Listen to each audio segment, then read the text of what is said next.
उज्जैन यानी अवंतिकापुरी का सिद्ध बट। मेरे पीछे आप जो देख रहे हैं ये नदी है शिप्रा, और ये पीछे जो मंदिर देख रहे हैं आप, ये सिद्ध बट मंदिर है।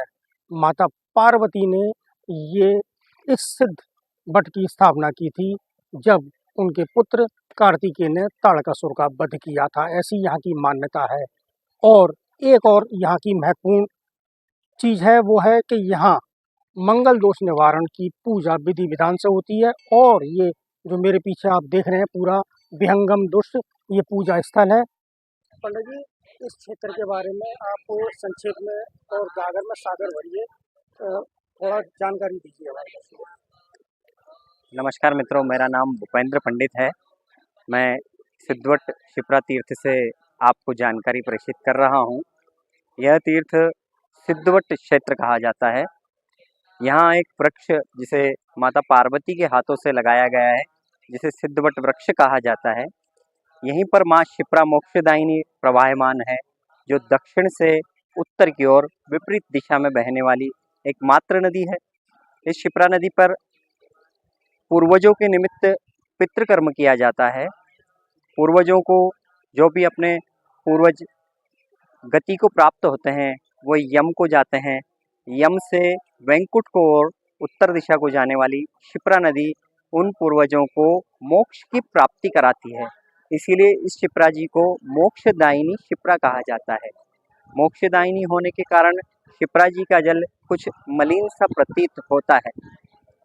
ताड़कासुर नाम के राक्षस का वध करके कार्तिक भगवान ने उसकी सारी शक्तियों को एक कलश में भरा और उस कलश को नदी के गर्भ में स्थापित करके माता पार्वती ने उसके ऊपर एक वट वृक्ष का रोपण किया। वही वट वृक्ष आज सिद्धवट वृक्ष कहा जाता है। तो यहाँ जो पूजा का विधान है वो मांगलिक दोष और कौन कौन सी पूजा का विधान है? यहाँ पर काल सर्प, पितृदोष, पितृकर्म, नागदोष, नारायण बलि सभी प्रकार के पूजन किए जाते हैं। यहीं के निकट मंगलनाथ मंदिर जिसे कहा जाता है वह भी है, और मंगलनाथ के निकट पर एक श्री अंगारेश्वर महादेव मंदिर, जो मंदिर इसके पास नदी के उस दिशा में पूर्व की दिशा में स्थित है। उस मंदिर पर जिन व्यक्तियों की कुंडली में मांगलिक दोष, विवाह भंग दोष या किसी प्रकार का मंगल से बाधित होने वाला कार्य होता है, तो उस पूजन को करके जीवन के मंगल कर्मों को बाधित होने वाली व्यवस्थाओं में पूजन करके उस ग्रह की शांति प्राप्ति करके विवाह बाधा का निवारण किया जाता है।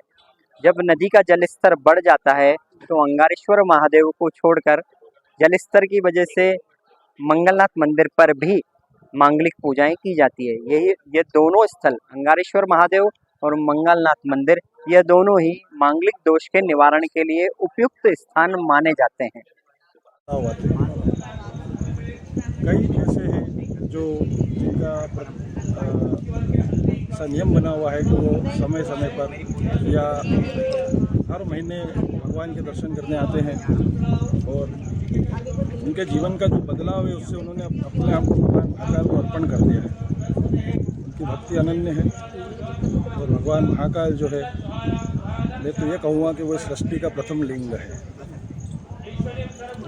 जब सृष्टि का निर्माण हुआ था, सृष्टि का निर्माण का जब विचार भगवान महादेव के अंदर आया था, उस समय शिव का कोई स्वरूप नहीं है।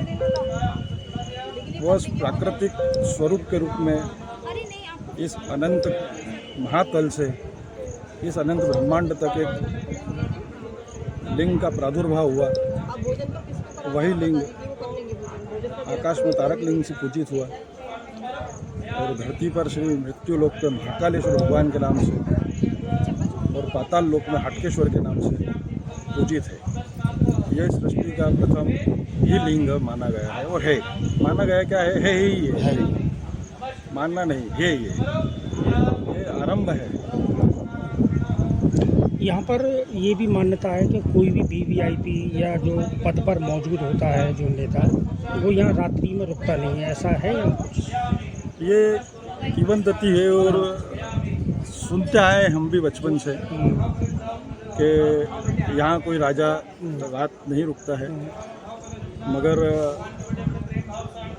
भगवान महाकाल पे जिस पे कृपा हो तो वो राजा भी रुक सकता है। यानी यहाँ के राजाधिराज से महाकाल, वो तो महाराजा है, महाकाल नगरी है। राजा नहीं, वो महाराजा है। राजा। राजा शब्द अलग होता है, महाराजा अलग होता बिल्कुल, बिल्कुल। है। तो वो महाराजा है, अनंताधिपति है। उनकी कृपा जिस पे हो गई तो वो फिर आप कहाँ से कहाँ पहुँचा देते हैं, है ना। वो तो बहुत अद्भुत देव है, अद्भुत है। और जैसे सौभाग्य आपको यहाँ पे जन्म लेने का मिला है, उसका एक सौभाग्य मेरे को ही प्राप्त है कि मेरा ननिहाल है, तो मैं महाकाल को अपना नाना मानता हूँ। ये तो मानने के ऊपर है, अब वो मुझे नाना के रूप में प्यार करते हैं, ये मेरा अपना मानना है। देखिए, तो ये कृपा है उनकी। भगवान श्री महाकाल जो है इस अवंतिका नगरी पे या इस अवंतिका नगरी में जिसका जन्म हुआ है, ये मानिए कि उसके कई अनंत जन्मों के पुण्य फल और उन पुण्य फलों की प्राप्ति है कि वो इस अवंतिका नगरी में उसका जन्म हुआ है और भगवान श्री महाकाल की गोद में।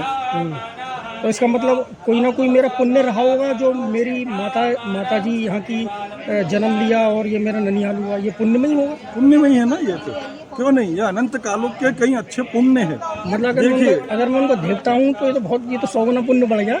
अनंत गुना, अनंत गुना।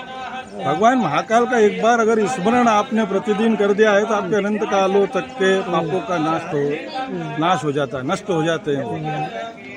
तो ये हमारे विद्वान हैं, ब्राह्मण विप्र कुल के हमारे विद्वान ब्राह्मण हैं, और उन्होंने कहा है कि अवंतिका में जन्म लेने वाले व्यक्ति का पाप नष्ट हो जाता है। और ये सौभाग्य मुझे भी प्राप्त हुआ है कि यहाँ मेरा ये ननिहाल है, और इसका 100 गुना पुण्य तो मुझे वैसे ही प्राप्त हो गया, क्योंकि बाबा महाकाल सबके बाबा हैं और मेरे नाना हैं।